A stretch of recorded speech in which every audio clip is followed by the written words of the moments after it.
Hey Merfolk fans, I'm Joe. Thanks very much for joining me today. If you'd like to support my channel, please check out the link above to my Patreon page. Every dollar or two that you guys pledge really goes a long way towards helping me continue to make videos for this channel. It just takes a little bit of time and effort, and I really appreciate all of you patrons. So I'm extremely excited. I have my first guest ever on the channel with me today. It's my friend Kyle, who also plays Merfolk, and a bunch of other decks in a bunch of different formats. So good morning, Kyle. Thanks for joining me. Good morning. Thanks for having me, Joe. Yeah, no, it's my pleasure. Thanks very much. So I have Kyle here today. I had kind of an idea for a series of videos that I think I might call Flavor of the Week, where I don't know if I'll be able to actually upload every week. You guys know I can be a little bit inconsistent. But I'm going to do my best to try to find some kind of interesting modern deck to show you guys each week, whether it's a unique take on Merfolk, like maybe a blue-white build or blue-black or something like that, to keep up with the Merfolk content. But occasionally, I, myself, and Kyle and other Merfolk players I know play other decks and have interesting takes on them. So today, for this first episode of Flavor of the Week series, I have Kyle here to discuss and show you guys a little bit of action with what he's calling Faithless Burn. So Kyle basically, I think he was inspired by an M. Hayashi build of Burn. So Kyle, why don't you talk a little bit about this deck? Oh, but before we get into it, I want to mention that Kyle is actually the guy who suggested to me that I start a Patreon page, and he's been following the channel since the beginning. He's been a great supporter. So thank you very much, Kyle, for all your support. My pleasure. Thank you, Joe, for all the content you make. It's my pleasure. It's a ton of fun. So please go ahead and explain a little bit about how this deck works. Sure. So I'm calling this Faithless Burn. It gets its name from Faithless Looting. And there's a few interesting, sort of unusual choices here. So yeah, like Joe said, I based this list on an M. Hayashi build. So what M. Hayashi did is he took a stock Boros Burn list, the red-white version, and he swapped out the white cards, Boros Charm and Lightning Helix. Right, now this is basically the most popular sort of stock version of Burn is Boros, right? It's got these cards you're talking about now, like Boros Charm and Lightning Helix, right? Those white cards. Yes. And so M. Hayashi said, you know what? I think that we can take out those white cards and bring in 4 Grim Lavamancer, which is a card that we in the Merfolk community do not like to see. No. And 4 Shard Volley, which is basically a lightning bolt where you have to sacrifice a land. And, so these fill the graveyard and are another bolt, and Grim Lavamancer thrives on cards going into the graveyard. So M. Hayashi 5-0'd a competitive league with a deck that was exploiting this synergy. Sure. And so basically, Shard Volley, when you cast it itself, the card itself goes to the graveyard, and the land goes to the graveyard. So basically, each time you cast a Shard Volley, if you have a Lavamancer on the table and red mana up, you basically are fueling another activation of the Lavamancer. Yes, right. Which is virtual card advantage. Right. So an extra 2 points of damage, basically like drawing another shock, right? So yes. Pretty powerful. So essentially, it kind of simplifies the mana base while doing that, right? You're taking a little less pain from your Sacred Foundries and stuff like that. Yes, absolutely. And as you can see, the mana base is mono red in the main board. It's 8 mountains, and then 12 fetch lands. And the fetch lands are in here. You might say, well, why are there, if there are no colors to fetch, why are you running fetch lands? Well, the answer is we want to fill the graveyard. Sure. And of course, Burn runs Searing Blaze, so they need to reliably be able to turn on landfall. Right, and you want to be able to turn on landfall on your opponent's turn. So exactly. So that's a nuance that many people who don't play Burn themselves might not be familiar with. Is fetches are important because if you want to cast Searing Blaze on your opponent's turn, you can leave an uncracked fetch so that you can achieve landfall on your opponent's turn. I mean, it's pretty simple, but important that people sort of get the real depth of why people play so many fetches in Burn. Yes, absolutely. So that's kind of what M. Hayashi did, and I saw this list and I thought, wow, that's really cool. I really want to test this out, and so I did test it, and I had some decent success with it. But I found myself kind of losing to variance on a regular basis. I kept drawing too many lands, or I kept drawing, Searing Blazes against control and Eidolons against aggressive decks on the draw, and I was just thinking, Right, so a normal Boros Burn deck might be drawing things like Lightning Helices and Boros Charms, be able to just finish the opponent off, but you might top deck a Lavamancer instead. Right. And so there are definitely cards that you want and cards you don't want, and I was tired of being at the mercy of the top of my deck. Sure, yeah. And so I had the idea to take out Skullcrack, another staple of Boros Burn. Right. And I brought in Faithless Looting, which is honestly a little bit like sacrilegious. A lot of burn players. Well, it's not a burn spell, right? So... It's not a burn. It doesn't deal damage. So a lot of burn pilots are like, "What are you doing? That doesn't deal damage. Get that out of my burn deck." Sure.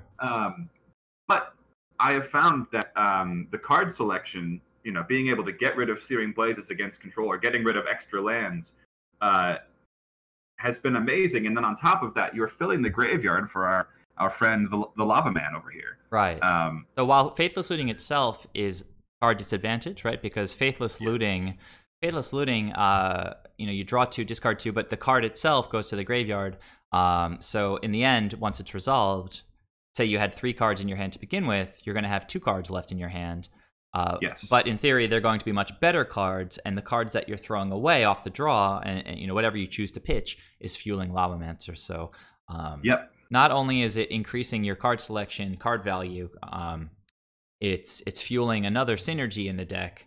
So now you have basically these 12 cards forming a package that ideally, is going to end up dealing maybe more consistent damage than maybe even the original burn, the Boros burn list might, right? Because of all the card selection.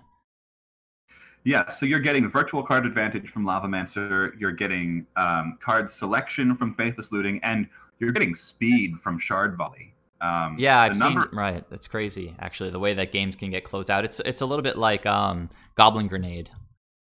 It is. There is a slight downside, but the card itself is extremely powerful. It's like an additional bolt. So, there's a decent number of games where I untap on turn 3, play land, and go, bolt, volley, and my opponent's just dead. Right. And Boros burn lists can't do that. They have a lot more 2-drops.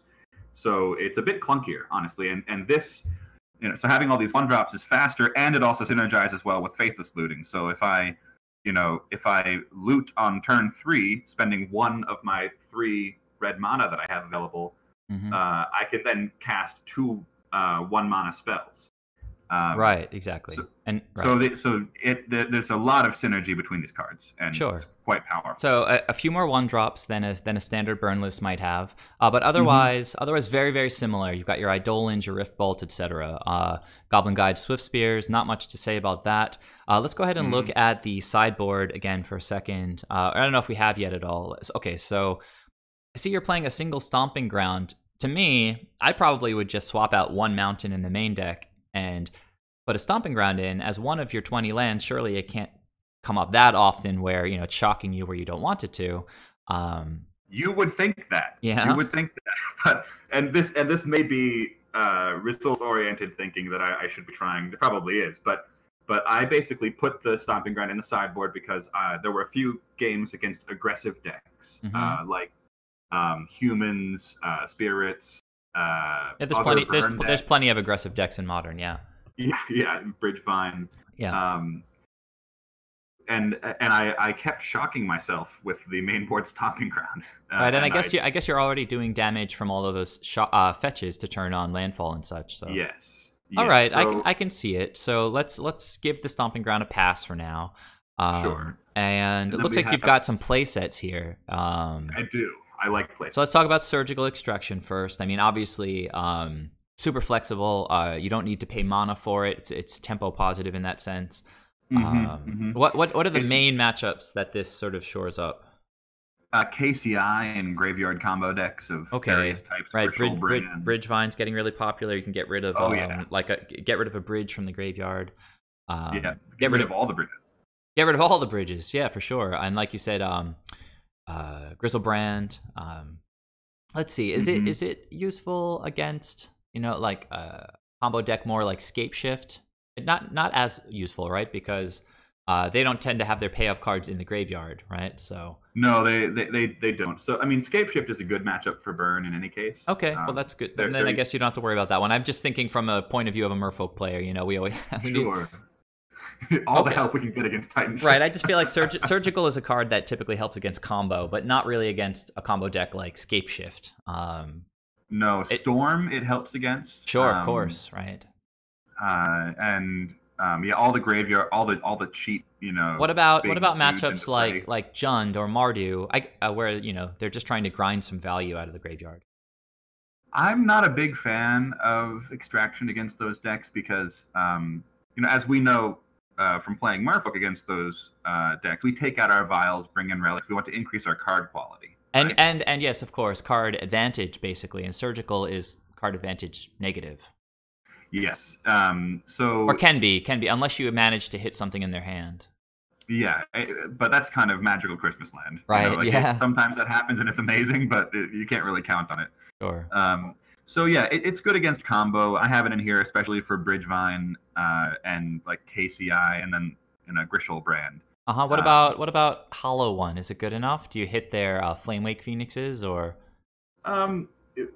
Burn mostly cares about like Gurmag Anglers. Those are the cards that hit the table and we're like, how do we deal with this? Right. And Surgical doesn't really help a lot with that. Like, Flamewake Phoenix, I can Searing Blood, all exactly. day. Okay, that makes sense. It's fine. So it doesn't. It's not like a relic where you're exiling their whole yard. It's Surgical per the name, right? So yes. Maybe not the best in value matchups. Really shines against graveyard combo, obviously. Yeah, so that's why I have those in there, because Burn can struggle against combo, and especially graveyard combo that involves 7/7 lifelinking flyers. Right. So that's why those are there. Destructive Revelry is an all-star. Most Boros burn lists are still running one Stomping Ground in the main to be able to use Destructive Revelry because it kills pretty much anything you want to kill. If there's a Leyline of Sanctity, blow it up. If there's a Cranial Plating, blow it up. If there's an Ensnaring Bridge or that doesn't really matter. But if there's a Warship, blow it up. Yeah.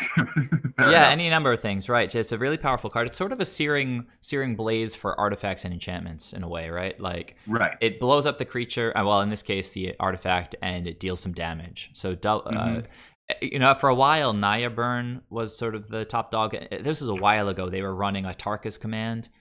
Yeah. Right, but then it shifted away from the green, but Destructive Revelry never really went away. So even if lists are called Boros Burn these days, they're really touch Naya.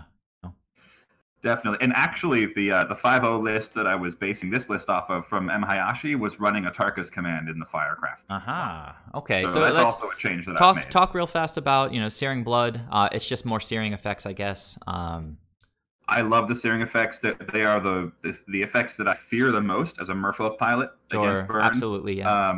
And so I've really come to respect the card, and as a burn pilot, I have also come to love all the searing effects because it really lets you play a sort of control game where you're just killing everything that a creature deck brings out, right? And you're also dealing damage. So it's wonderful against the creature matchups. It would come in against a deck like Hollow One because they're going to have their Flameblade Adepts and their Flamewake Phoenixes. Yep. It can't hit. Sure, Bloodghasts, and this doesn't exile. It does damage, right? So yes. So yes, you can hit their small creatures, of which there are sort of plenty. Can't hit their big creatures, but like you said, those are just obviously the hardest thing for Burn to deal with. But this can still get value in a matchup like that. Now, what about like your Jund decks? Do you bring these in for Bobs and Scavenging Ooze? And Bloodbraid Elves? Yes, Bloodbraid Elves. Okay, I see. I mean, the 4 Searing Blazes aren't enough because, Searing Blood can get outclassed pretty quickly if you've got like a big Tarmogoyf down, Usually, if I'm on the play, I'll bring in Bloods. And if it's worse on the draw, usually. So because I want to be able to hit a Scooz or a smaller Tarmogoyf or something, and that's sort of easier to do on on the play than on the draw. Mm. But I mean, it's great value. It's basically 2 cards in 1, which is why it's pretty good in attrition matchups. But it'll depend on the build that I see. You know, if Right, you have to hope it lines up pretty well against their draw. I mean, because obviously they can have, you know, Inquisition into Tarmogoyf, and that guy's too big for Searing Blood immediately. Yes, but then you can get like Bob, and then you win the game because you destroy that guy. You know. Yeah, or I've found a lot of success searing Bloodbraid Elves, and one of the reasons why you want to bring in a couple extra searing effects is that they will usually, like, Jund players hate Searing Blaze. They will take Searing Blaze with Inquisition very often. I think they only prioritize Eidolon over Searing Blaze. So the searing effects have, you know, broad application, and they're definitely justified as having a playset in the sideboard. And what about Exquisite Firecraft? I'm going to guess this is kind of a finisher against against control decks. Yes, and blue-white control is huge right now. It is. You're right. And there's always a bit of Jeskai that's been sort of having a resurgence. Yeah. So I have a bit of a thing for uncounterable spells. I love Volcanic Fallout in Legacy, and yeah, I know you as a Legacy Elves player don't like that card. But yeah, I mean, Cavern of Souls is always pleasant, you know, just knowing that your stuff can't get countered. So I can see that. Yeah, definitely. So so that's why I have these 4Fs. They're good in a lot of matchups. Like, I'll bring it. Firecraft is insane against Death's Shadow, for instance. It's like, you know, nice stubborn denial, bro. You know, deal 4 damage. Okay, to you anyway. All right, yeah, I can see that. How is that matchup for Burn? It's good. It is, I'd imagine, because they want to get their life totaled low, and you kind of prevent them from doing that, right? And you can kind of play your burn spells at your sort of own pace, I guess. Yeah, and you know, they usually want you to spend a lot of your gas early in the game, and I'll usually just draw cards and say, yeah, go ahead. A lot like Merfolk, you want to kill them in one big attack, you know? Right, you I guess. put them to 6. I guess they're really praying for their Gurmag anglers, right? I mean, oh yeah, that's the card they want to see. All right, cool. So I think we've got a good picture of the deck. I want to explain to everybody. I think what we're going to do in this video is we're going to show 3 particular matches where, if you can scroll up for a second, Kyle, to the main deck. We're doing a screen share now where Kyle is just showing us his screen, basically, through my screen, which I'm recording and sending out to all of you. We're gonna show. Yeah, technology. We're going to show you guys 3 matches where the 3 cards that are kind of novel in this list, the Lavamancer, Shard Volley, and Faithless Looting, really shined. Kyle, I don't forget if you mentioned this already, but you're something like 34-6 right now with this list. Yeah, I am. And that's in friendly leagues, queues, and at my competitive local shop. Okay, so I mean, it's, you know, you're going to get a few guppies in that pool, but sure. I'm sure there are a fair number of strong players mixed in there, but that's an 85% win rate, which is really absurd. So I didn't really want to show you guys just like a replay of a 5-0 league, because there's going to be so much sort of standard burn action where you don't get to see Goblin guy.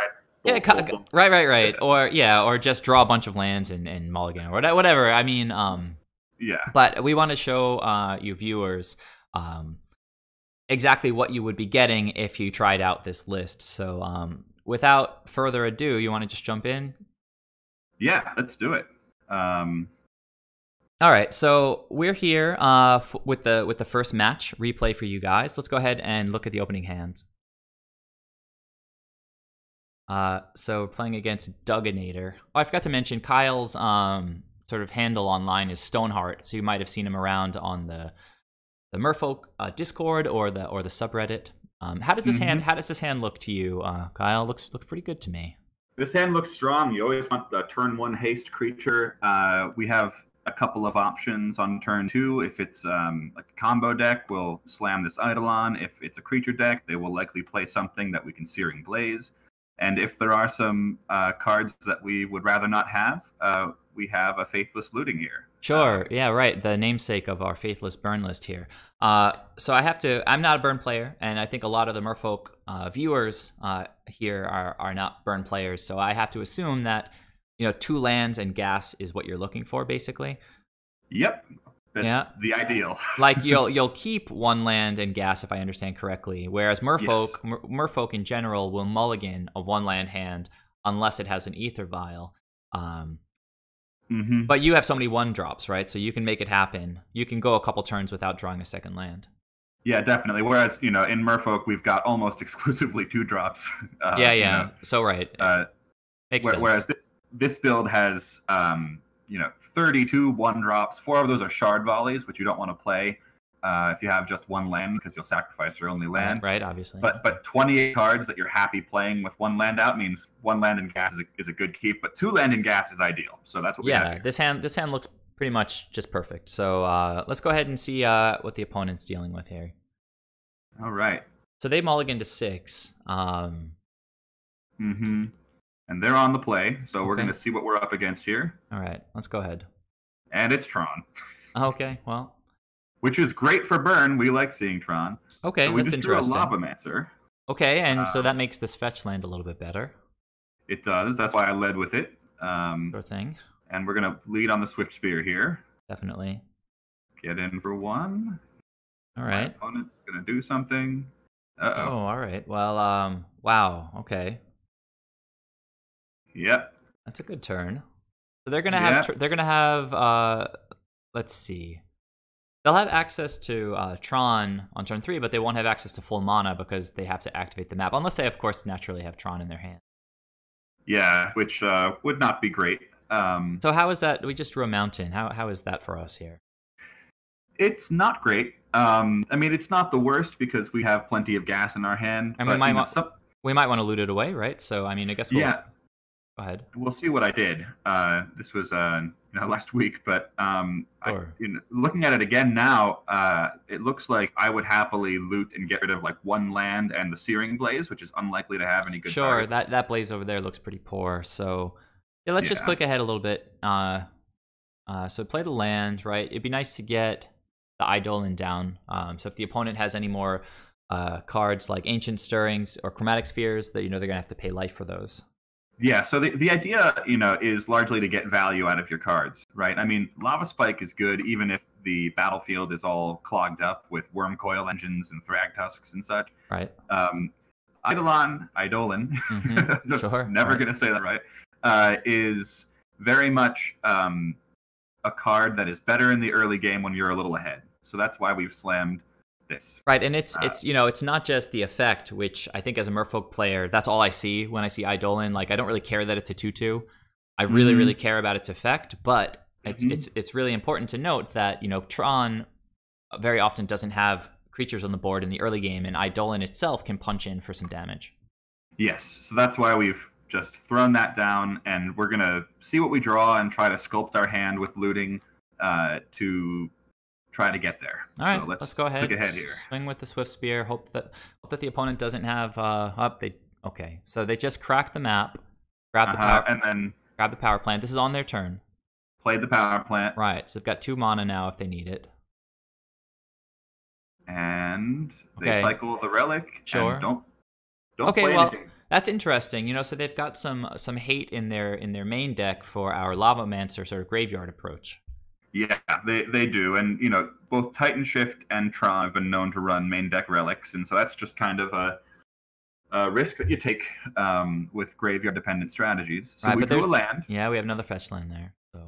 So that's looking like a good. So again, we're trying to get value out of our creatures. I'm playing this out because if they play an Ugin or something, not next turn but the turn after, we can at least get 1 shock out of a Lavamancer. Sure, yeah. I mean, if they slam it next turn, it's kind of bad. It is bad, but it's going to be bad no matter what at that point. So this gives us a chance to get value out of Lavamancer. Gotcha. So we just cast Lava Spike, and I think we're going to now cast Faithless Looting. Yeah. So, right, very good. So let's do that. We'll get a prowess trigger, and we'll see what we draw. So another land and a Swiftspear. So we like the Swifty. Right. Easy choice, right? I think we get rid of the Snow-Covered Mountain and the Searing Blaze. Is that right? That is correct. Right. I think about it for a while. Okay. So we're left with a fetch land, which helps Lavamancer, and Swiftspear obviously just attacks. So Mm-hmm. Note that our own Okay. life total is ticking down because we're casting spells into the Eidolon. Is this going to be a Karn or a Worm Coil? Worm Coil. So seems Things just got a problematic. lot harder. Yeah, right? Because if we can't kill them right now, they're going to probably be able to gain 6 life, right? Now, yeah, I think that Let's see. yeah, so these creatures are suddenly a lot worse, and so now I'm on the defensive. I'm thinking, okay, how can I prevent this Worm Coil engine from gaining my opponent 6 life? And Right. so I'm probably going to go on the block it with something and shoot that something with Lavamancer plan, which is not a great plan. Well, that's pretty cool. I mean, it's a little desperate, right? But It's a little sideways and interesting, though. So we're just going to pass. We're going to hope that our opponent cycles a bunch of spheres and stars and lets our Shard Volley and Lavamancer kill them, but that's unlikely. Right. I mean, take some damage from Eidolon triggers. Yeah, we would love that, but our opponent has gone straight to combat, which is the correct choice. Of course, yeah. And wants to gain life. Sure. So we block with a Swiftspear. Oh, this is really interesting because you don't have to actually waste a card to destroy the Swiftspear. You can just hit him with the Lavamancer. Yes, and so this is an example of the virtual card advantage, where we get to hold our good card in our hand, because traditional burn will also pull the bolt of Swiftspear while it's blocking the Worm Coil engine, but they're spending a card on that, whereas Lavamancer is just using resources that we've already gone through, which is really great. Sure, and we've got another fetch land to throw in there soon. Mm-hmm. So they don't gain any life, so that was a success as a move. Right. And our opponent is then playing Karn, so things just got a lot harder. Yeah, well, let's see what he does with this thing. Maybe he'll try to make us exile a card from hand. No, he's just going to exile the permanent. Exile the Eidolon. Yeah, all right. So do we hold the Shard Volley to get extra points off the Swiftspear next turn, I guess? Or what are we doing with the Shard Volley? So I actually, I think that I fire off the Shard Volley immediately. Let's go to 7, and then... let's count the damage, right? So 3 from the Shard Volley, got 1 from the Swiftspear, 2 from the Lavamancer. So that's 6. And we can flash back a Faithless Looting to give a prowess trigger. Okay, that's 7, Swiftspear. right? Hopefully draw some good stuff. But yeah, so holding the Shard Volley, I just kind of want to get it out of my hand. You could also kill Karn, right, if you wanted to. I could. I don't know if... I mean, we are hoping to win here, right? I mean, so... Yeah, but... I mean, this is the point where the Tron player is turning the corner, and, it has a board presence that is outclassing the burn board presence. I believe I fire off the Shard Volley now, and then I just hope to draw a gas, and that's not what we wanted to see. So a looting can help us here, right? A little bit? Well, so the issue is that flashing it back will cost 3, so we'll have no mana left. Oh, you're right. You're right, of course. So yeah, some of you viewers, I mean, you're a bit more savvy with the burn interactions. I must sound like such a noob, but this is a lot of fun for me seeing it, like the point of view from the other side of the table. Now here's an interesting question: if we had held the volley, we would have 4 lands out, which means that we could flash back Faithless Looting, get in for 1, 2, 3. Well, hang on a sec. If we flash back the looting, we still have a land up. Right. Yeah. So prowess trigger. So right, swing for. We would probably cast the Shard Volley too, right? Yes. So Swiftspear would be a 3 power. So they were at 10. So we would just do 7 or whatever, right? So yeah, I don't think we were getting there. Still wouldn't kill them. I play this guy. Say, all right, this is what I've got. Right. Karn exiled him, so he was presumably worried about him, right? Yep. And we get in with the Swiftspear, and I'm at the face or at Karn? At the face. At the face. All right. Yeah, and we're gonna hope that our opponent has like a brain aneurysm and doesn't attack. That's basically or maybe they. All right, he's getting rid of the Lavamancer. That's actually pretty savvy after watching the last turn's play, right? Very savvy. Yeah, this opponent is no slouch. Yeah. So I think I resigned because I needed my opponent to not kill the Lavamancer. That's my only way to block with the Eidolon and then kill it. Sure. No, very good. So that actually, if we pause for a second here, I think maybe we should have attacked the Karn, huh? Because then he couldn't have exiled something. Yeah, I think that you might be right about that. Looking back at it. Yeah, I've said this before. You learn some things. I've said this before in my Merfolk videos, but going through your replays is actually extremely valuable. I mean, you get to see your action again, and you notice things in every single game that you didn't see during the game, even if it's just a little thing like sequencing your lands or whatever. Like, so if you guys never do that, you should just try it out. It's pretty useful, I think. All right, That's very valuable. Let's just go ahead. Go ahead. So I just kind of want to go down swinging, and I hit him in the face with the Lavamancer and then resign, I think. Oh, okay.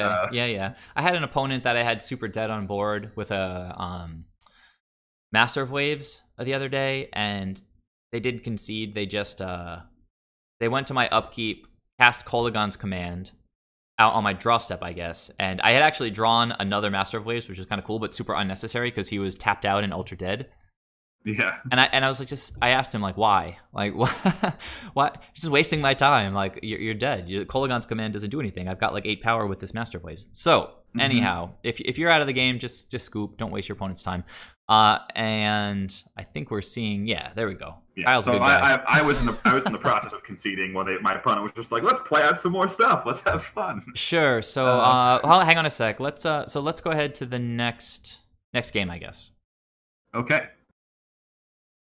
All right. So we're back for game 2. Unfortunately, lost game 1, but we'll be on the play now.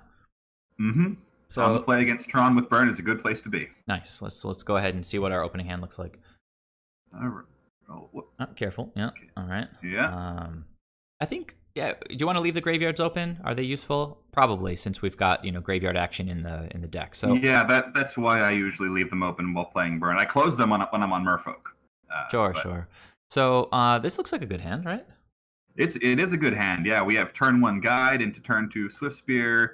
We've got a bunch of good 1-drops. Well, this one we're a little less happy to have a 1-land hand. Yeah. But definitely a keep.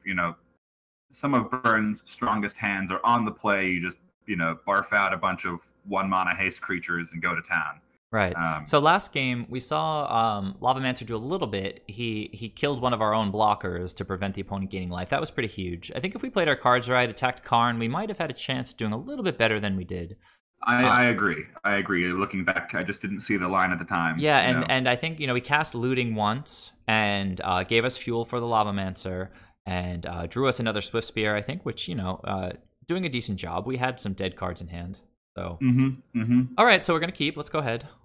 Let's go ahead and see what happens here. So I'm definitely gonna slam the Guide. My opponent mulls to 5, I think. Oh my! All right, so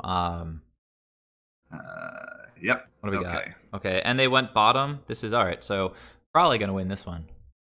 Yeah. This one's looking good. But let's close the chat if you don't mind. Oh, not at all. Yeah. So we're fetching a Stomping Ground, right? Because we have that Destructive Revelry in hand. Right, and we don't know if the next land we're going to draw is going to be a mountain, because there are 7 of those in the deck. Sure. So that was a fetch land, and we're going to make sure we have our Stomping Ground.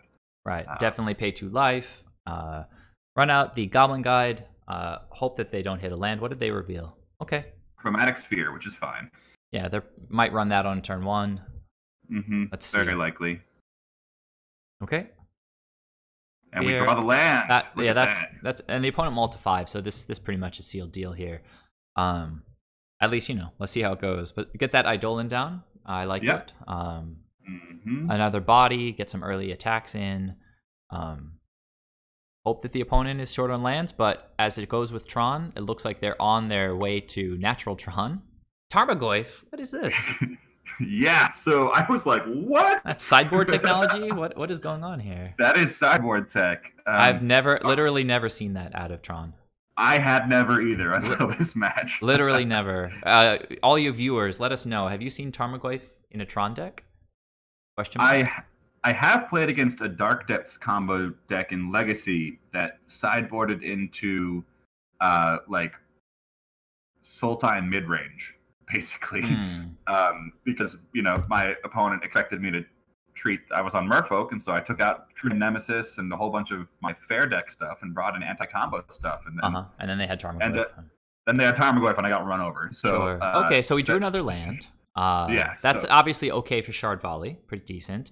Note the opponent doesn't have nobody has an instant right now, right? So Tarmogoyf would live through a burn spell, right? Yes, that's a very important point. So I decide I want the Goyf to block a Swiftspear or a Goblin Guide, and I will spend the Shard Volley to get it off the table because he'll be a 3/4.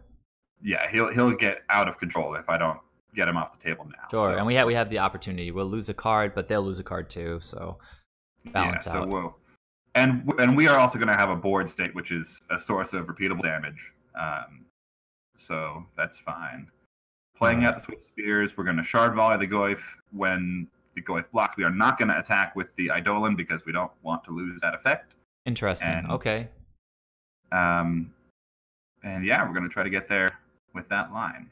All right. And the Swiftspears, let's see. I guess they should grow, right? They will. Yeah. They will. So I get rid of fatties like Hollow Ones or Garmag Anglers by bolting when they're blocking a Swiftspear on a pretty regular basis. Oh, that makes sense. So it's 5 damage, basically. Yeah. So we're going to be careful not to sacrifice our Stomping Ground here. Sure. Only one we've got, exactly. And so goodbye Tarmogoyf, goodbye Swiftspear. That was a good exchange. We have a nice board now. Mm-hmm. And our opponent does not have Tron. 10 to 10. Right, the opponent goes down to 8. Plays out a Chromatic Sphere, takes 2 damage for it. That's awesome. Looks like he's set to take another 2 damage. Off of Sylvan Scrying. Of course, they're going to have like Ugin Mana next turn, which is frightening. Yeah, but hopefully we'll be able to get there. Now they did make the... Yeah, go ahead. Any burn spell will. Yeah, Rift Bolt. Okay, this is excellent. Now Rift Bolt will suspend, won't buff the Swiftspear just yet. Mm-hmm. Which is a problem if they play a Thrag Tusk. I was pretty dead to a Thraggy boy. Yeah. All right. Well, now it's looking fine. I mean, they're at 1. Yeah. Okay. And so they resign. All right. Let's just go straight to game 3. So that was it didn't really sideboarding. I'm sorry. Oh yeah. Let's show everybody what we're doing with the sideboard. Forgot about that. No problem. So I took out my Searing Blazes and brought in 4 of these guys. You brought in. It appears you brought in your Stomping Ground, right? I brought in the Stomping Ground and forgot to take out a mountain. So Are you playing with 61 cards? Apparently, I'm playing with 61 cards. Oops. Oh my! What a noob. Yeah, I know, right? Fail. Okay, so Searing Blaze obviously not so great in the matchup, but Destructive Revelry is a nice upgrade. Yep. So that's what we did. Cool. Let's go ahead and look at the next round. Okay, so welcome back, guys. Here we are with Game 3 against Tron. They're going to be on the play this time. Let's check out our opening hand. We're doing pretty well with the opening hand so far, I think. I don't think we've had any mulligans. Nope, I don't think we have. All right. This is an interesting one. Yeah, well, it's got double Lava Man. It's got some fuel for it with those fetch lands. Opponent's mulliganing again. So it's obviously, I think it's obviously a keep on our side. Is that right? Yeah, definitely a keep. Okay. Because we've got that 2 land and gas thing going on. Might get to see some action with looting. Maybe we'll see some synergy with Grim Lavamancer. I mean, that's I guess the whole point of these little demonstration matches. So let's see. Let's see what happens. Well, there's a Revelry. They do have an artifact down, but I have a feeling that's not going to stick around too long. Definitely not. So do we open with Lava Man now? I think. What do you think? Open with. I forget what I chose to do. There are arguments for both Lava Man and Faithless Looting. But I think that I open with Lava Man because, just like we said earlier, it's good to get value out of your creatures in the early game against Tron. Well, yeah. So presumably, I guess we're going to go get our Stomping Ground, right? Yeah, we are, and I do cast a Lava Man. Yeah. So right. Planning on getting rid of the other one with Faithless Looting, hopefully turning it into a better card. Yeah, Tron cycles their artifacts like right away usually, so it can be hard to hit him with the Destructive Revelry. All right, so he's got the Tron going on here. Turn 3 Tron on the way. Yeah. So we drew a Bolt. Of course, that's always nice, good. Right? Yeah, Bolt is good. Never unhappy. So do we attack and just like spike Bolt? Is that? I think we want to get an activation out of Lava Man, so I think I might go Faithless Looting. I'm not really happy with the Shard Volley at the moment because we don't have enough lands. Okay. So I may loot and get rid of these guys All right. and hold on to the good stuff. But let's see what Interesting. happens. Yeah, I mean, again, I'm kind of a noob at this stuff. So, oh well, 2 lands off the looting. Interesting. Yeah, so that's an interesting thing. I think I still do get rid of the Lava Man. Yeah, we definitely pitch a Lava Man and then one of the lands, or what? Yeah, one of the lands. Right, very, yeah, good call. And so now we've got plenty of gas in the yard. We'll pass the turn and figure out what's good to. It's so different from how I would have played it. I probably would have went Bolt, Spike, Attack, get stuff in the yard then. But I mean, it looks good either way. So let's see what the opponent has. You know. I mean, like I said, the issue is that if they have stuff on the board like an Ugin or a Ballista or something, you know, right. I want to get value out of Lava Man immediately because these burn spells are going to be good in the late game. Sure. You know? Okay, that makes a lot of sense. So let's hope they don't have a Worm Coil here, I guess. Right? Yeah, basically. So there's Tron. Let's see what they've got.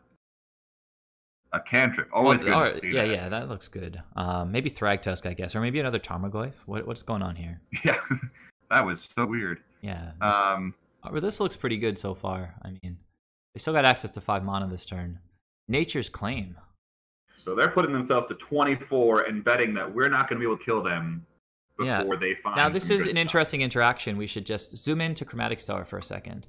So when it's put into a graveyard, he draws a card. So it's a nice interaction for them. Oh, very good. They still get to draw a card. All right, well. And they gain 4 life, and we're off to the races here because our opponent doesn't have much action. Yeah, and we don't have our Boros Charm, so we don't have any cards that actually do 4 damage. So that's more or less 2 spells for us that we have to make up now, that 4 points of life that they just gained. Fortunately, as we said in our deck tech, the Lavamancer is our best source of virtual card advantage. So we're going to have a decent chance of making up that card, that you know, Nature's Claim. Right, that extra life that they gained. That extra life through Lavamancer. So. All right, so let's get them going, I guess. They didn't have a payoff card that turn, so obviously, you know, they probably would have preferred to slam a Karn or a Worm Coil, but gaining life, certainly not bad against burn. And drawing a card, not bad at all. So we want to be careful not to exile our own Faithless Looting. We want to have that option later in the game. Right, let's keep this going. What do we got? Oh, well, that's excellent. Got 9 points in our hand this turn. Another activation, I guess, right? It's coming up. Yep. Wow. All right. So they're gonna pass here. Yeah. All the mana, nothing to do. Jeez. So we're gonna activate Lava Man again. I've got him back down to 20. Very good. Yep. And then we're going to Bolt.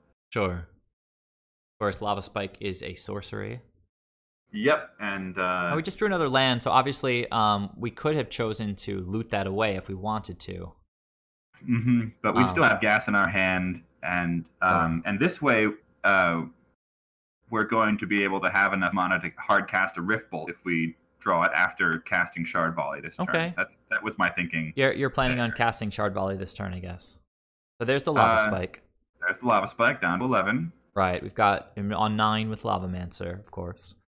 6 with Shard Volley. Opponent passes again. Wow. Yeah, I guess you know doing.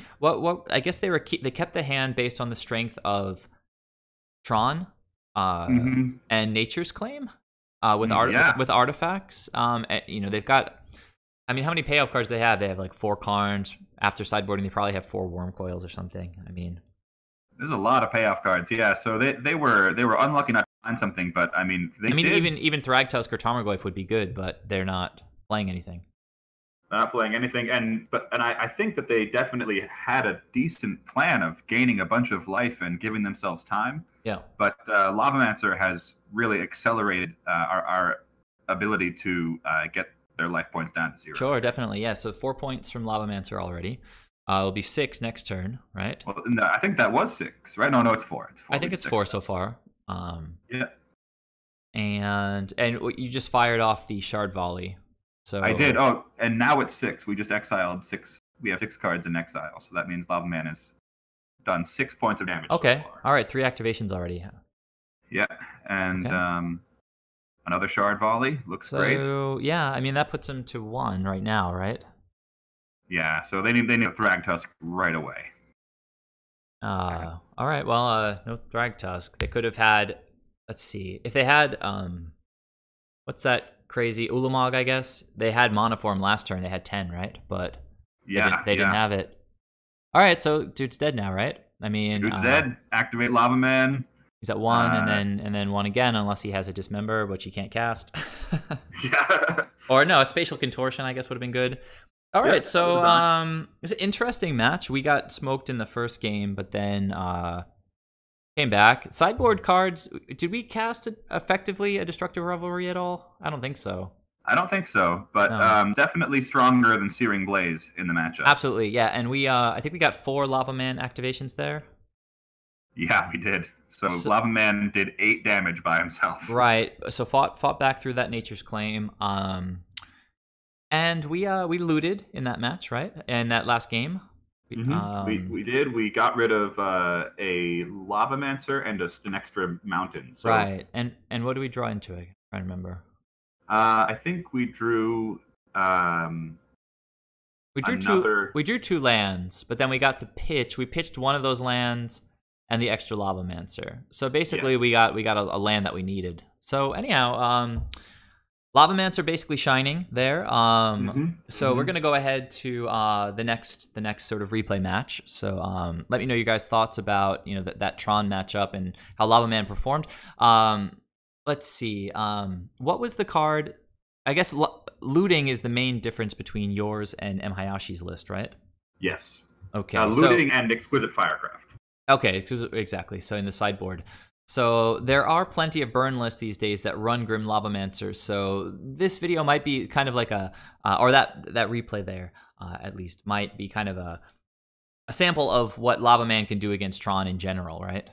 Yeah, we did. Not one of the strongest cards, but against Tron, you prefer to see your Goblin Guides or your Swiftspears.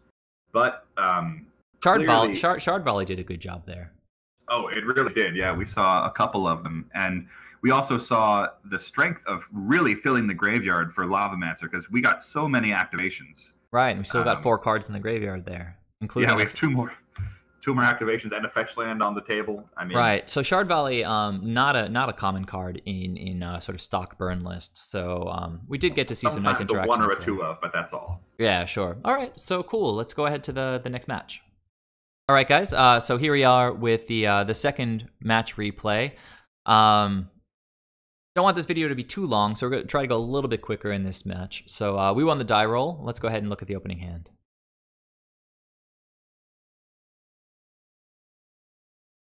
How does this look? It is beauteous. Yeah, 3 lands isn't too much. Well, it's a little too much, but Goblin Guide into Bolt, or Bolt Spike Volley. Sure. Is very strong, and having 3 lands when you've got a volley in your hand is not the worst. Right, and exactly, and using sort of the mulligan strategy that I've learned from playing Merfolk all these years. If you were to mulligan or just basically throw away your worst card here, you'd be left with an insane 6, right? Yeah, so definitely worth keeping. Okay, cool. So we're gonna keep. Let's go through this. See what the opponent's on. So we're gonna open up with fetch. We do have these graveyard synergies, so we want to get those fetch lands into the graveyard. Opponents at 18. Oh boy. Oh man. So you were telling me that Ad Nauseam is not it's a pretty unfavorable matchup for burn. Why is that? It is a terrible matchup. One of their combo pieces, Phyrexian Unlife, happens to hose burn really hard by making us do an extra 10 points of damage. Oh wow, yeah, of course. And Angel's Grace, right? It can't be good. Yeah, Angel's Grace is also terrible. It's sort of like a counter spell, I guess. And if you have if you've spent your whole hand and you have some creatures swinging in for lethal, and you're depending on that 6 damage or 4 damage or whatever, and they just say, nope, we're going to counter all that damage. Yeah, it's bad. And usually, the turn after they play Phyrexian Unlife is the turn when they go off. Why are we seeing this preview of the Ad Nauseam card there? Goblin Guide revealed it. Oh, of course. Okay, that's funny. Yep. Okay. Yeah. Well, let's keep going. Let's see how this plays out. Expecting some Phyrexian Unlifes and such. Yep. Phyrexian Unlife, maybe Angel's Grace, Pentad Prisms might turn up. Want to deal as much damage as quickly as we can. Yeah, we really want to. And Rift Bolt is good. So this is an important sequencing thing for Burn. You want to play your Rift Bolts early because you don't want to be holding a Rift Bolt in your hand the turn when you want to pay 1 red and deal 3 damage for the win. Sure. So we're gonna suspend this guy, right? Suspend this guy and probably Lava Spike. Right, exactly. Sorcery speed works right now, I guess. Yep. And all we're right. gonna get in for an attack. We're gonna see what they reveal again, I guess. Oh, they got a land. Right? So yeah, suboptimal. They play Temple. So where are they at now? They're gonna go down to 10 from our Lava Spike, and then 8 from the Goblin Guide. That's 6 more. So we're really close already, huh? So yeah, another Bolt will win it. It has to be 1 mana, but fortunately this deck is full of 1 red equals 3 damage. Right, it could be a Shard Volley, right? Could be a Shard Volley. So, and it is. Oh, wow. So we get to turn 3 our ad nauseum opponent. That's, yeah, 11 points. How often does turn 3 happen in standard Boros Burn? Is it like a real possibility, or is it kind of almost impossible? It depends on how much damage your opponent does to themselves. Oh, sure. Just let's say that they're none.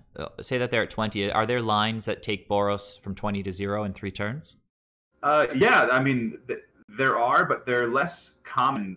Oh, you know, it's probably the triple, like, Swiftspear hand or something like that.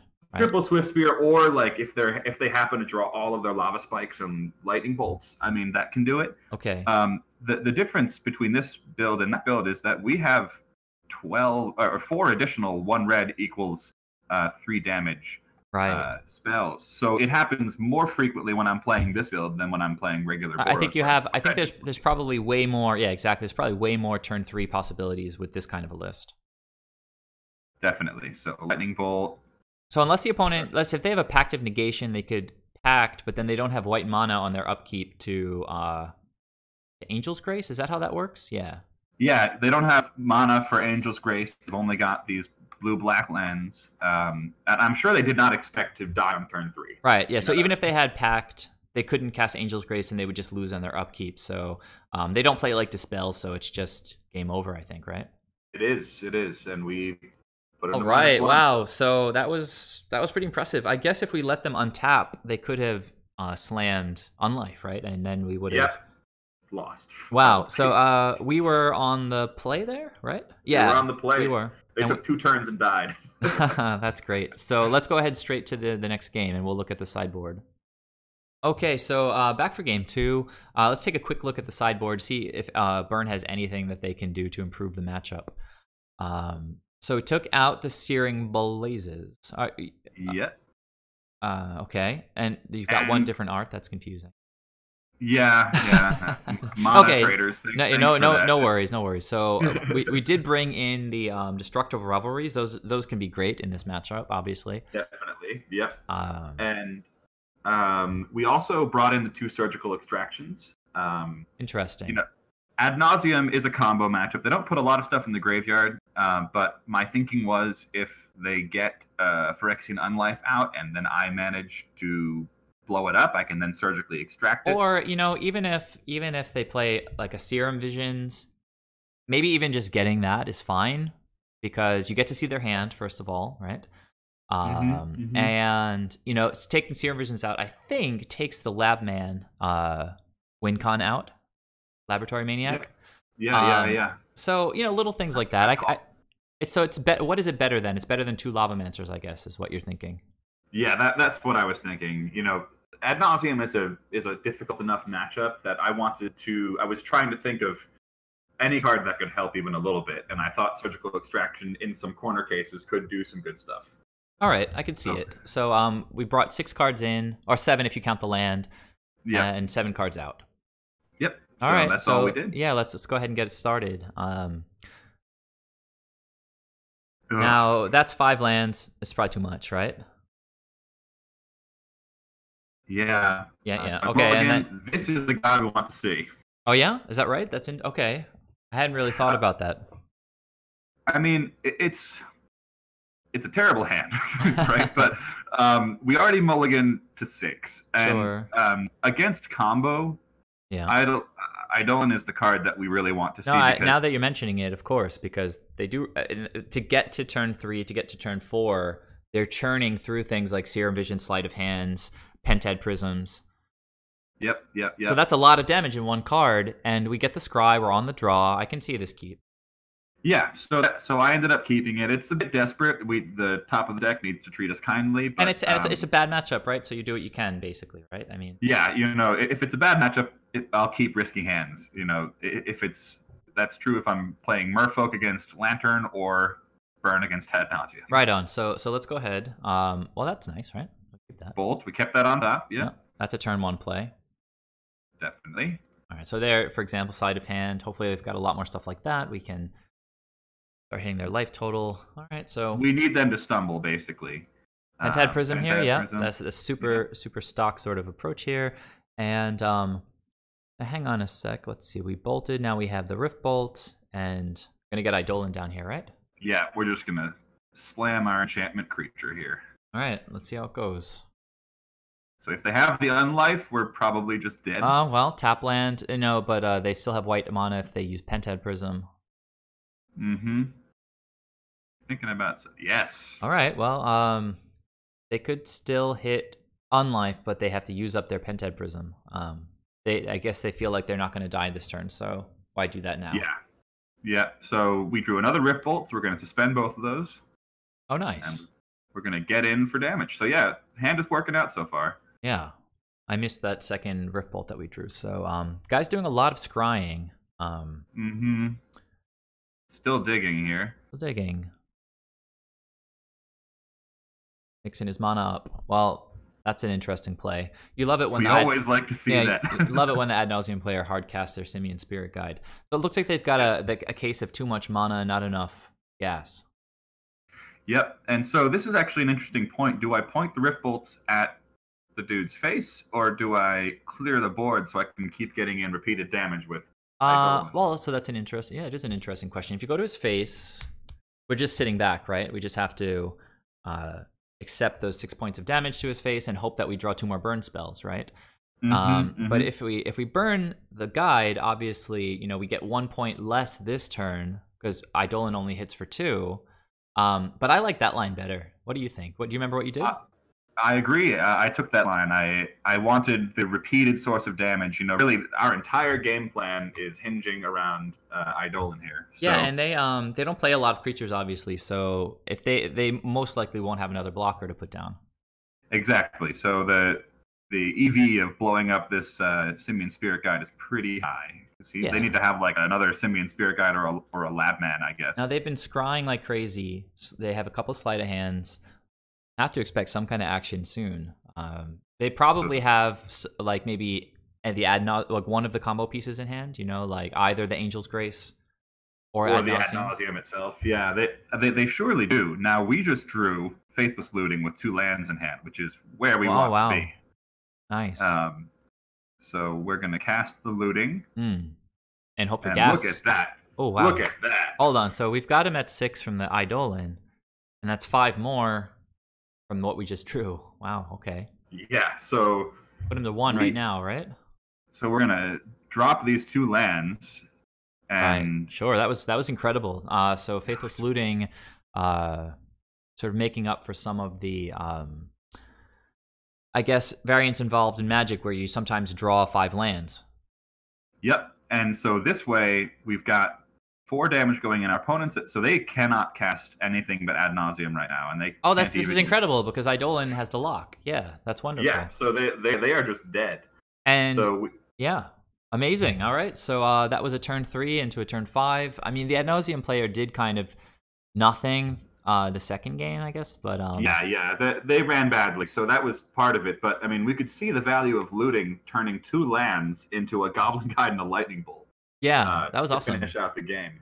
I mean, so imagine if instead of Faithless Looting, if you had drawn like a Boros Charm. Imagine if you were going that way. The guy was at 10 at that point, I think, right? And you would have Boros Charmed him, would have gone to 6, and then you're just chipping in with the Eidolon.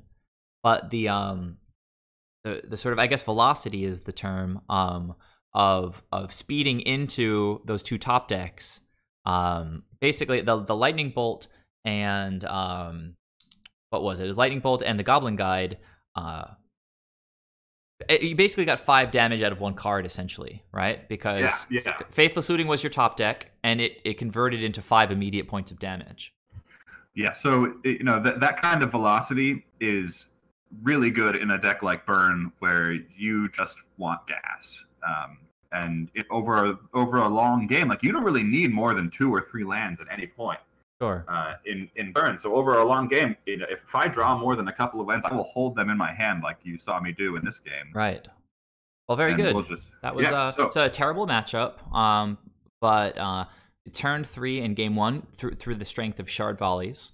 Yeah. And a more stately sort of win on turn 5 in game 2.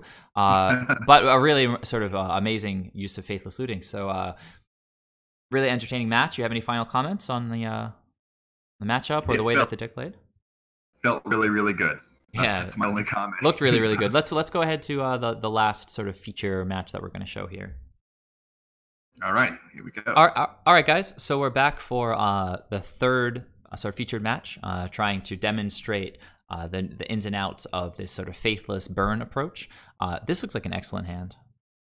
Oh, it's great. We love this. That's beautiful, yeah. So, okay, easy keep. Let's see what the opponent does. Hopefully they keep their 7. Looks like they did. Get some interesting magic. So, all right, Wooded Foothills. That could be any number of things. Yeah, it could be Burn, could be Titan Shift, could be... I was thinking Burn because I've been seeing a lot of Burn online recently. Oh, yeah. I mean, it could be anything that fetches green even, right? So yeah, that's true. So I'm just probably going to lead on Goblin Guide here. Sure, of course. Try to get a sense for what's going on. Yeah, hopefully the opponent will play something and it can better inform our... Oh, Blossoming Defense. All right. So that looks like Infect. It does look like Infect.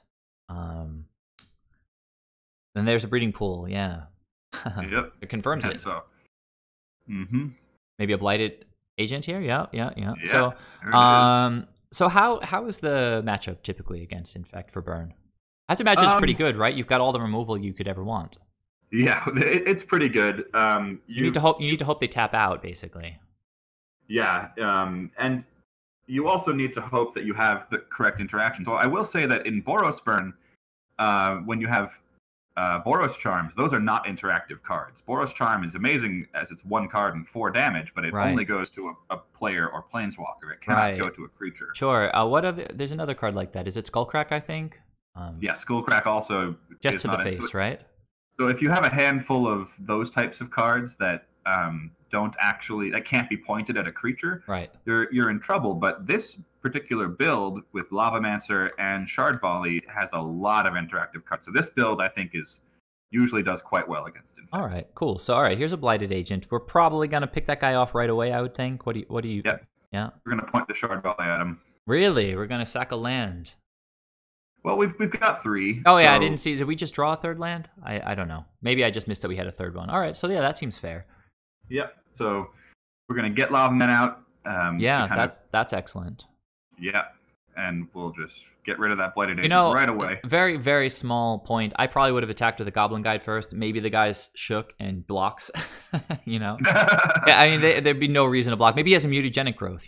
I probably wouldn't even use it. But if you attack first, I don't know, you at least give yourself the chance to make something weird happen. But it's a small thing. That's a good point. I guess I was respecting my opponent too much. Yeah, sure. I mean, there's no way he's blocking with his 2-drop 1/1.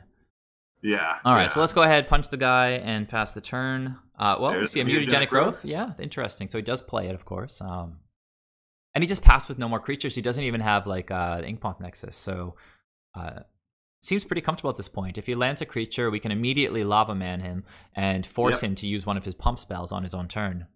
Yep, and when the creature doesn't have haste. Yeah, exactly. So he's just burning one of his pump spells to save a creature. Even if he does have a creature, at this point he doesn't have one. So down to 11. Lavamancer, if he does nothing, puts him to 9. Well, there's that creature. Okay. Just like I was saying, this is kind of an amazing board state for us here. Yeah. We don't even need burn spells to do damage because we have the Goblin Guides. So we yeah. So what's he gonna do here? Like vines. Yeah, perfect. Vines. Yep. That's 4 less infect that we're taking. Yep. More fuel for the graveyard. Yeah, exactly. Very nice. So there's an activation. Go for that right now, or what? What are we gonna do? I think that I suspend the Rift Bolt, play the Swiftspear, and then we're just gonna point the Lava Man right at the Glistener Elf here. Sure, right. Like, do it. There's no real reason to wait. He's probably Nope. gonna play another like Vines or something. Wow, that's kind of incredible, forcing them to do that. Yeah. That's a lot of value out of a 1-drop. You know, our Grim Lavamancer. Yep. Yeah. And if they block with their creature, any of our guys are gonna kill them. I don't know. I think I misclicked. I don't know. I did. Oh no, I was holding back a blocker. That's what I was doing. Sure. Yeah, no, I can see that. And the guy's probably, let's see. So he's got 2 damage marked, and he's a 3/3 because, of course, Might of Old Krosa wasn't cast during his main phase. So he couldn't block and live. So he took the damage. And so how are we looking for the next turn? We've got no more activations currently. Nope, but we're planning on. I mean, they might have like a distortion strike, in which case their guy will be unblockable. But I mean, we've put ourselves into about as good a position as we could have. Yeah, we've got 0 infect on turn 5. Yeah, which is great. So there's distortion strike. Distortion strike. And let's hold on. He could double Krosa here, and that would be the game, right? Yep. And so sometimes they just have it. Yeah, infect can be so dirty like that. But basically, Lava Man, if you think about it a certain way, I mean, it was basically like a double Inquisition. Like we basically would have chosen those cards. Like, we need to get rid of their pump spells, and we just force the opponent to use them because they have so few threats in the deck that they have to protect them. So being able to attack them on the front foot with Lavamancer has been incredible. All right, so let's go ahead. What's he got? Another Glistener Elf? Yeah. All right, so he's got a blocker, but we've got a lot of beef coming at him. He's got to take him to 4. He didn't have to scoop there, did he? Oh, we had the Rift Bolt, of course. All right. I think that they forgot about the Rift Bolt, and then as soon as the trigger went on the stack, they went, oh gosh, okay. Who doesn't forget about Rift Bolts? Everybody forgets about Rift Bolts. Even I do. Sometimes it goes to my turn, and I'm like, oh wow, look, I have a Rift Bolt. Well, so I think this is. Let's open our Exile pile for a second over there. So I think this is a somewhat favored matchup for Burn, right? Just in general. Obviously, decks that are running Lavamancer are going to be stronger the matchup, right? So, definitely. And this deck, this deck is set up to particularly sort of provide support for Lavamancer. And we have additional interactive cards like Shard Volley that can be played by very nice. Or players. So definitely very good for this build. All right, so that was game 1. Let's go ahead to game 2. Okay, we're back. So Infect is going to be on the play here, and that's always a dangerous proposition. But it looks like we're drawing good opening hands, right? Definitely. Searing Blaze is pretty incredible in this spot, right? Oh, very, very good. Yeah, you want to see all of your searing effects against traditional Infect. All right, so what's this guy got? No turn 1 play. That's nice. So we're going to... So, I mean, there's with Infect, it's in such a weird place in the format right now that I don't think there's any real concrete list. It's a bit like Merfolk in that sense. I think some people are playing like Ichorclore Mire, and who knows what these guys have in their sideboards, right? Like, everything's up for grabs. Yeah, there's a lot of different possibilities, but searing effects and turn 1 creatures to deal damage even when we're pointing our burn spells at their creatures, this hand looks pretty good.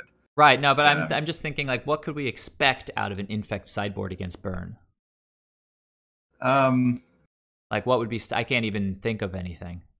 Counter spells? Maybe they bring in a couple of... Spell pierces. Yeah. Sometimes turn up. I was expecting a lot of counter magic, maybe some additional copies of, like, Blossoming Defense type effects. But, I honestly... haven't played against Infect that much over the course of my Magic career. The last 2 years, and you just started playing Modern like a year and a half or 2 years ago, right?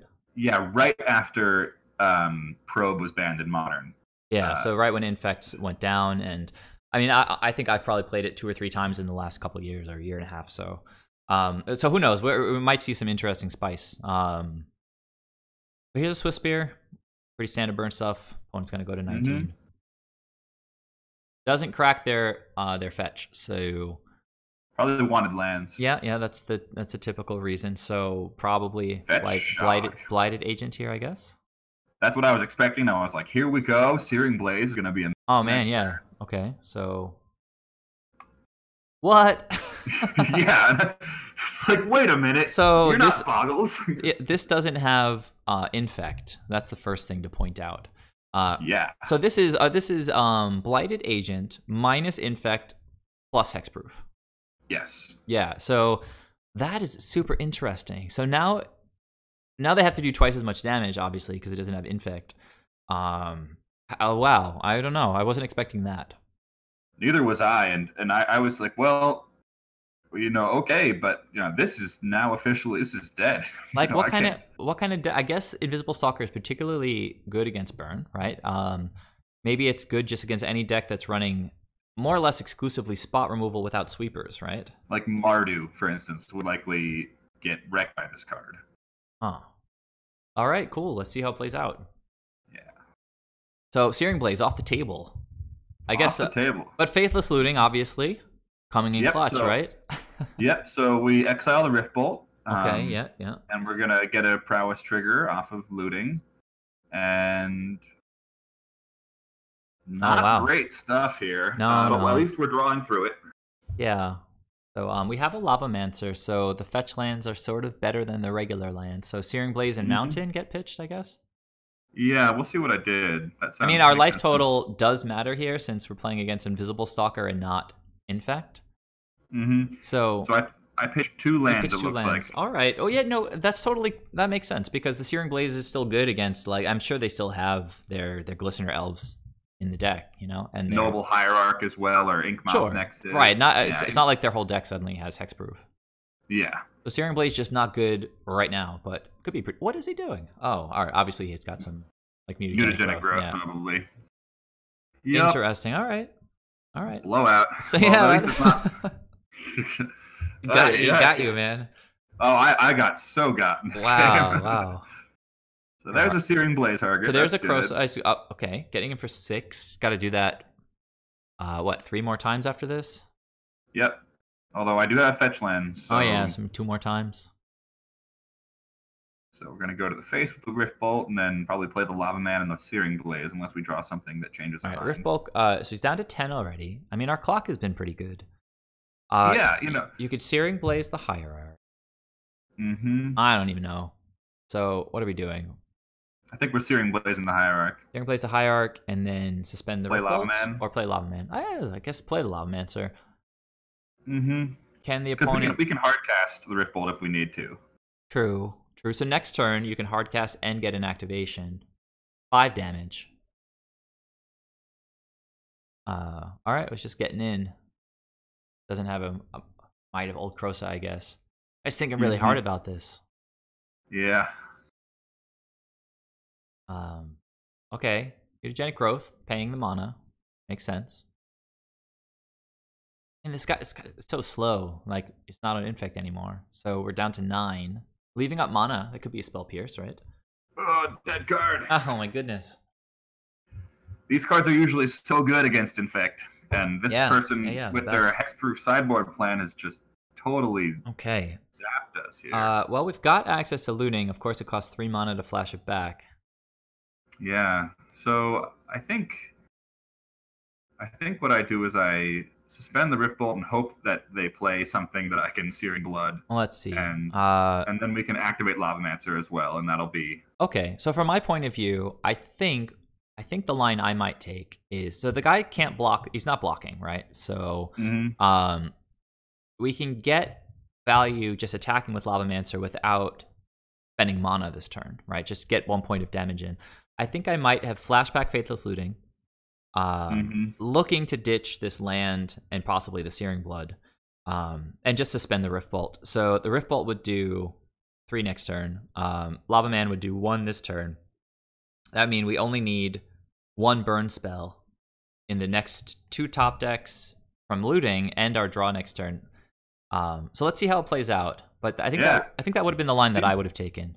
Seems like a good line. I was just kind of hoping to get value out of what I had and use the mana because this costs 1, this costs 2. You know what? Hang on. In order to do what I was saying, I have to play the land, which means I obviously can't loot that away. So you would be able to turn this into something else. Yeah, well, so I would probably start with looting, see what I drew. Yeah, turn that into something else. Anyhow, let's see how this plays out. Yep.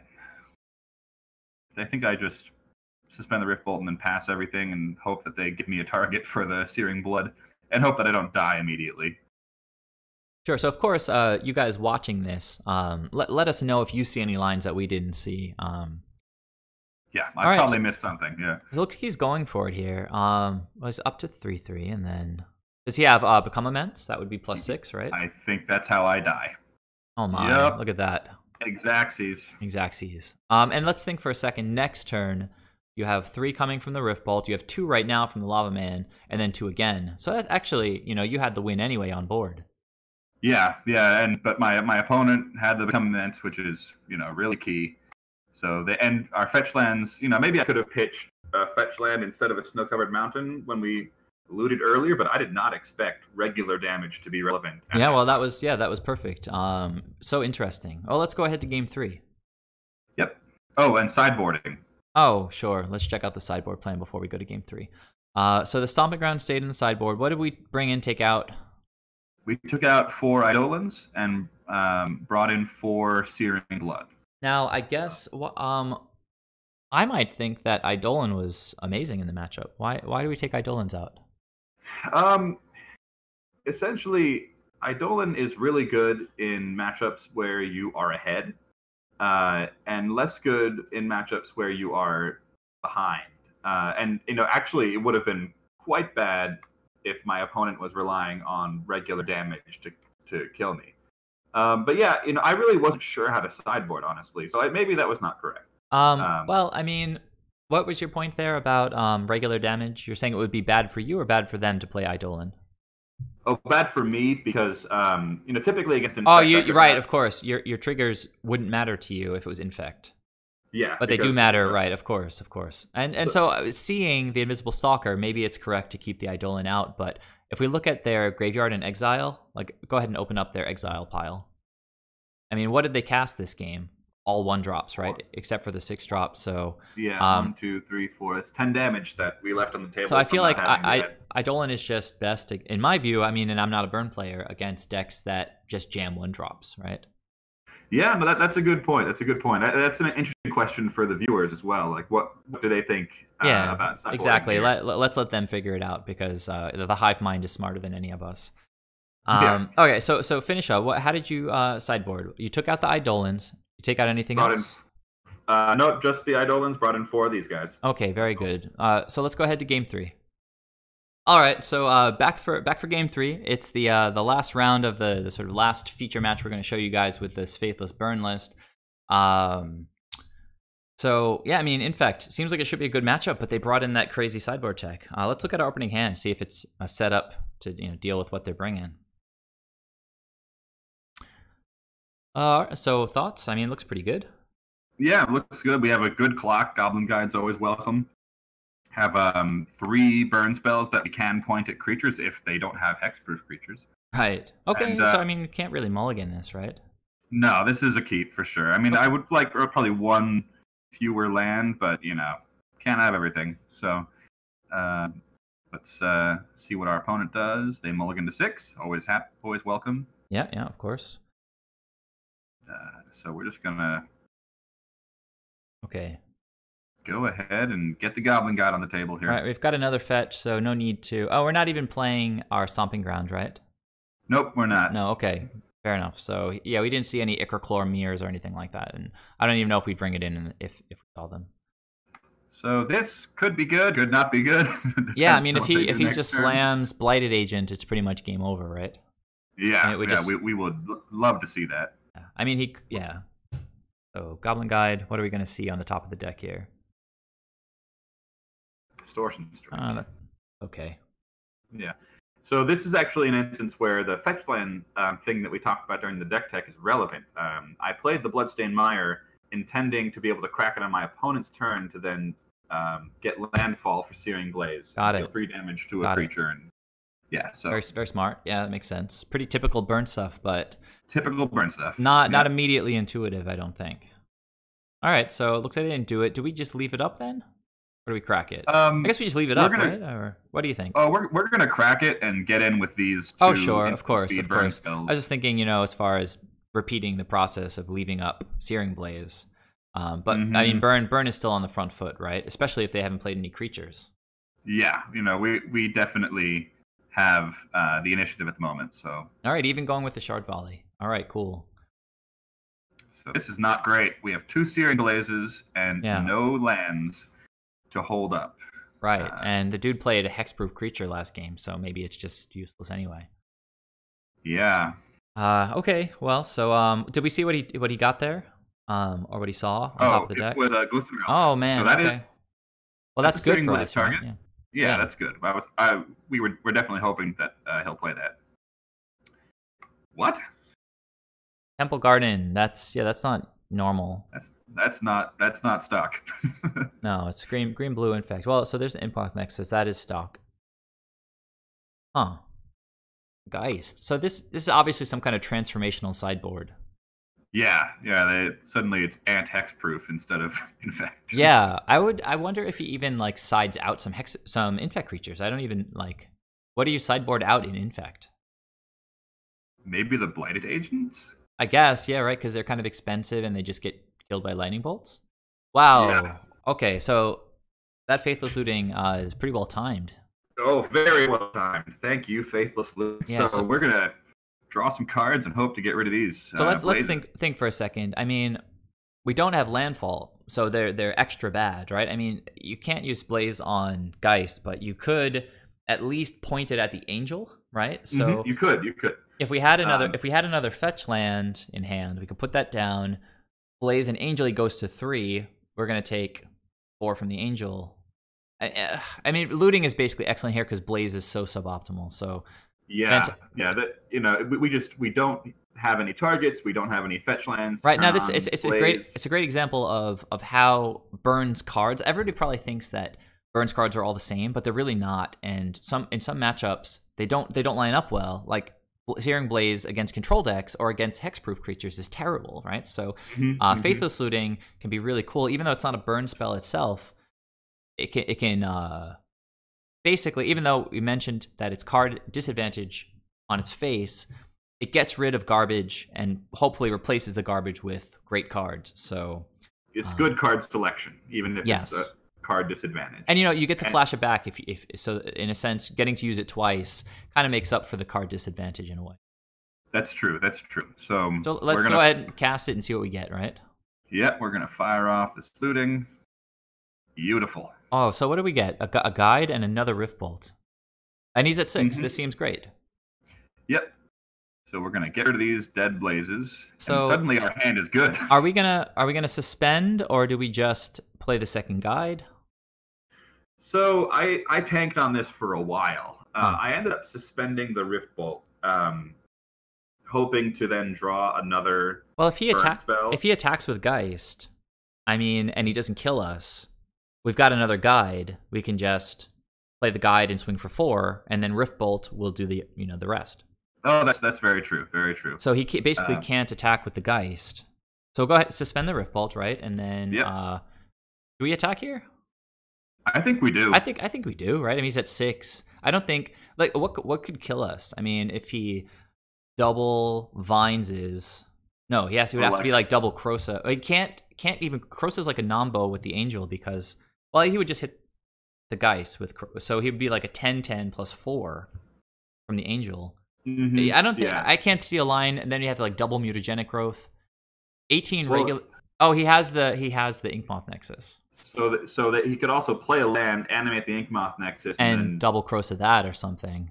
Yep. So at this point, we're just trying to get there as quickly as possible because we are potentially dead a couple of different and colorful ways. Yeah, sure. I mean, but having no infect damage at this point and only 2 points of regular damage, I feel pretty safe in this spot. Yeah, I do as well. It'll take a. Oh wow, he blocked the Goblin Guide.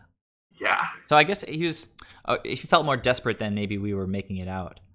Yeah, we don't know what's in his hand. Oh wow, 6 cards. Yeah. Okay, so who knows? Let's see what he's tapping his Inkmoth Nexus.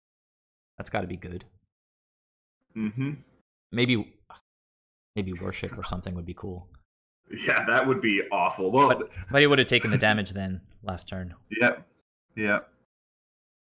Huh. So, all right, another guy. So the Rift Bolt is going to just do him here, and then a land. A land would do it. Yeah, land does it. And more Rift Bolts. All right. Well, again, we're sitting at 18 with no infect. So double suspend Rift Bolt, or just it doesn't even seem like it matters what we do. Like which yeah, I think that I double suspended, but you can play the guide as well. Right. I mean, yeah, that seems smart, right? I mean, just double Rift Bolt. What's he gonna do? Lots of lands. Activate and then like triple +4 or whatever. Oh, he just scooped. All right, so we had four cards left after that, and let's see if he had a Become Immense, he could crack the fetch land. Yep. It doesn't even. Yeah, right, and then that's 6. That's enough to cast Become Immense. He obviously didn't have that. It's kind of incredible how Infect can do so much with so little. But anyhow, that was probably the best demonstration of Faithless Looting so far in our three feature matches. I think so. Yeah. We took 2 Searing Blazes that were basically blank cardboard. I mean, we could have gotten 1 damage off the Angel if it attacked. Or, without Landfall, they're super terrible, right? Because, I mean, if he got in with Ink Moth and went for Might of Old Krosa, we could have tried to ping the Ink Moth, which would have been fantastic, but with 4 cards in hand, surely he has to have at least a Blossoming Defense or something. I mean, yes. So those Searing Blazes were probably dead cards, and replacing 2 of them with 2 just like straight on gas cards just won the game. So anybody who says that Faithless Looting is bad in Burn, I think needs to sort of watch these feature matches that we've been showing and see the potential, at least, because it's easy to dismiss things on their face, A lot of Magic players are very sort of like stuck in their ways. They dismiss anything that isn't the stock build or that isn't what they're familiar with. And a lot of players I know tested Faithless Looting when it came out in Burn. They said, "Oh, it's not good," but they were testing it in like Naya or Boros Burn, where you really aren't constructing the deck in a way that lets you take advantage of putting those cards in the graveyard, or doesn't let you have enough 1-mana spells to both cast Looting and fire off some Burn in the same turn. The card is fantastic, but you need to have a better shell than the traditional build to make it work. And M. Hayashi's shell turned out to be pretty good for it. Yeah, so he 5-0'd, and you're just pushing the graveyard aspect of the deck a little bit further to support the Lavamancers, because he was just running the Shard Volleys, which does a lot to get cards into the graveyard, but obviously Faithless Looting does a whole lot more. And then, as we've mentioned many times now, it just mitigates the draws that don't line up well. So, Modern is super diverse, and everybody thinks, oh, you're going to lose on turn 3 if you don't do something crazy. It's really often not the case.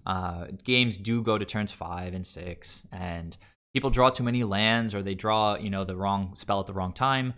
And from what I've seen so far, and what Kyle's been telling me, I mean, he's got an 85% win rate across the first 40 games he's played. And, in these 3 demonstrations, among those 35 wins that he's had, or 34 wins,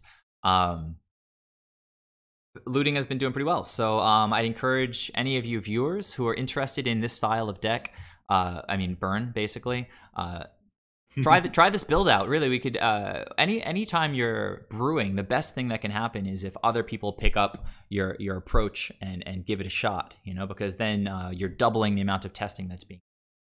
I would love that, please, reach out to us in the YouTube comments, or, anywhere else that you can think of to tell us about the testing, because I do think that this build has a lot of potential, and I'm very thankful to Joe for allowing the build to be shown on his channel. It's my pleasure. And I don't know, I mentioned earlier, I think this is going to be the start of kind of a series of videos where I feature interesting takes on, it could be a well-known deck, or it could be kind of a novel deck. I don't know if I'll always do this format in one long video. I thought it would be appropriate since we're just doing these 3 feature matches rather than like a full 5-match league. But you know, hopefully you guys have been able to stick it out. I know it's a pretty long video, but you know, to me, it's really, really interesting content. It's a cool take, unique take on a deck that's been in Modern forever. So in my view, super valuable. I love testing. Always have to push the boundaries. Everybody, you know, has their assumptions about what's best. But as we've seen with decks like Bridgevine and even Hollow One, you know, just decks can pop up out of nowhere. Changes can be made. The format can shift. And all that stuff is fascinating. So thanks for joining us today. Please leave comments down below. Again, check out my link to my Patreon page. I really appreciate all the support you guys give me. And I'll see you in the next video. Kyle, any closing comments? Thanks a lot for having me. It was a blast to you know, show off this deck, and I'm really looking forward to you know, seeing where this series of videos goes. Yeah, me too, man.